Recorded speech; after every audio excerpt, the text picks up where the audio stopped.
I wondered if Anthony was conscious as he hit bottom. Unbearable thoughts welled up in me, making me want to get as far away as I could. I regretted not being able to protect him. And I regretted thinking, even for a moment, that he would betray me or fail to come to my aid at the expense of his own safety.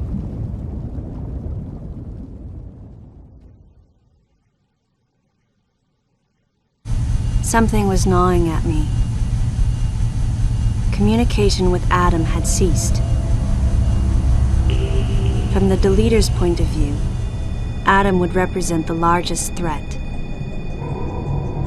Without question, his life had to be in danger. But it was Adam Malkovich. He wouldn't go down easily. And Adam would already know about the deleter, so there's no way he would let his guard down. If that was the case, then why couldn't I reach him? What did he think of the unfolding situation, and what was he planning to do next?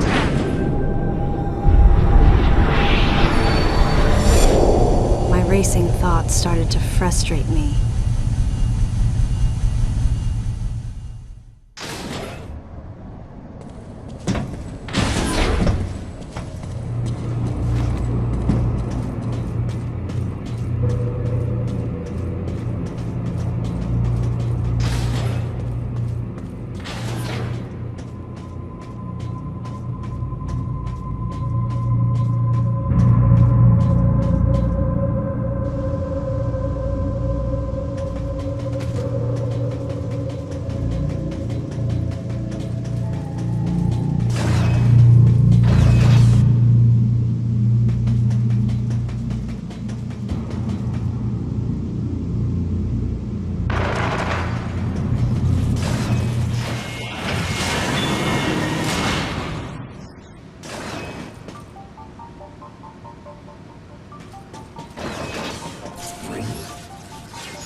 Any objections, Adam?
I'm not a member of the Galactic Federation. I came here because I intercepted the distress call. I'm a bounty hunter. And I know that something is after you. Please, you must believe me.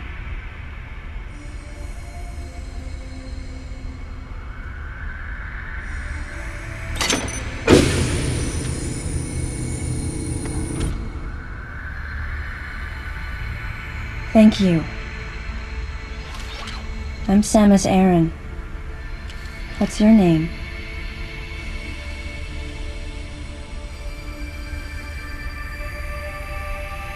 Madeline Bergman. Behind closed doors, the Galactic Federation was trying to create a special forces unit composed of bioweapons. In order to make it happen, they were attempting to create an organization modeled after the space pirates, with the Zebesians at the center. But because of a certain presence, the life forms became ferocious. We were no longer able to control them. By a certain presence, she must have meant Ridley. So you sent out the distress signal, even though it endangered your life? I had to. I felt there was a real danger here, that if left as is, the Zebesians would continue to evolve and resurrect as real space pirates. If that danger was real, then the risk of withholding information to protect herself was too great, clearly. And yet, wasn't she the one who set the facility's system to self-destruct? In silence, I praised her courage and sense of responsibility. At the same time, her argument had some holes. Say that the Zebesians, under Ridley's influence, became super aggressive. Would that really lead to the resurrection of the space pirates? Without a malicious force to lead them down that path, wouldn't they continue to merely follow their instincts, ultimately becoming no more than a swarm of feral creatures? Regardless, it was clear that the Galactic Federation was ready to consign their enormous mistake to oblivion. And that's why they sent a deleter. And as for Madeline and others who knew the secret? But wait, there was another inconsistency in her story. Why go to such lengths at all? With just a small flexing of the Galactic Federation's military force, they should have been able to destroy a facility of this scope with ease. So why didn't they?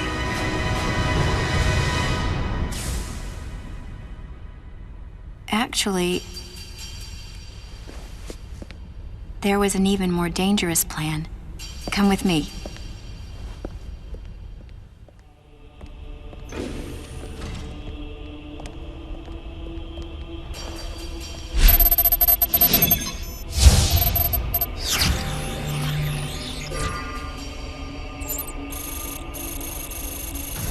What? That's not possible. The Metroids were terminated along with Zebes. Yes. And the last of them, the baby, met its end above my head. You're Samus Aran, right? The one who annihilated the space pirates? Metroid remnants were attached to your suit when you returned from Zebes. They were reproduced from a piece of cell structure salvaged by the Federation, and they are in this facility.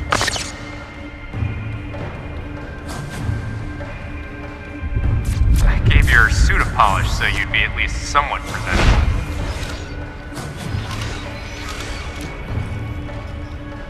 And Ridley in the same way. At first, no one thought that the creature was Ridley. They didn't think it had potential as a bioweapon at all. They raised it like a pet, calling it Little Birdie. Until one day, it attacked one of the researchers and got away. Ridley had played dead and lured the scientist into his cage. What was left? It was a horrible sight. But in order to control Metroids, you need Mother Brain's telepathy. You don't. You didn't recreate a Mother Brain clone, did you?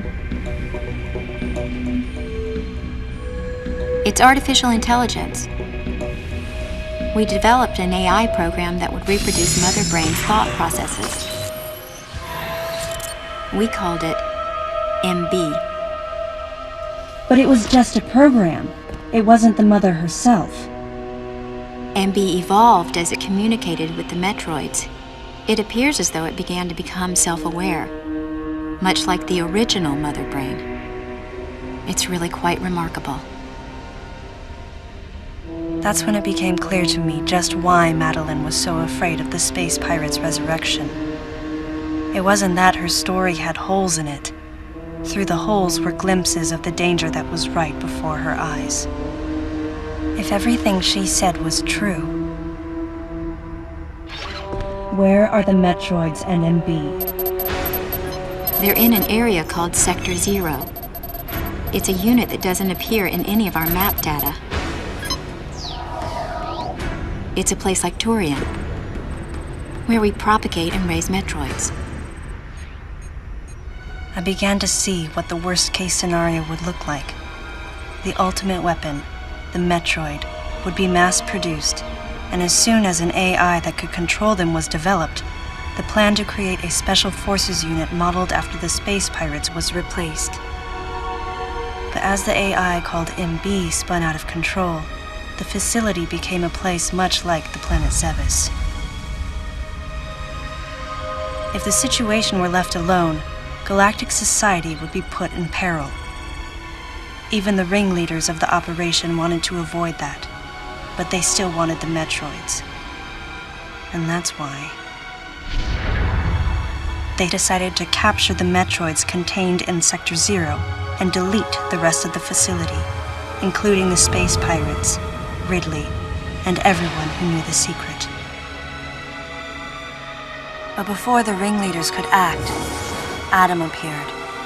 Adam might have known or suspected the truth about the facility from the beginning. Regardless, since the ringleaders were members of the Galactic Federation, they could no longer act recklessly. And so a deleter was installed as a member of Adam's team to destroy evidence and plan each subsequent move. But having me added on as a member must have disrupted the Galactic Federation's plans. Madeline, thanks for telling me all this. I've got to destroy the Metroids and MB in Sector 0. You have to remain hidden.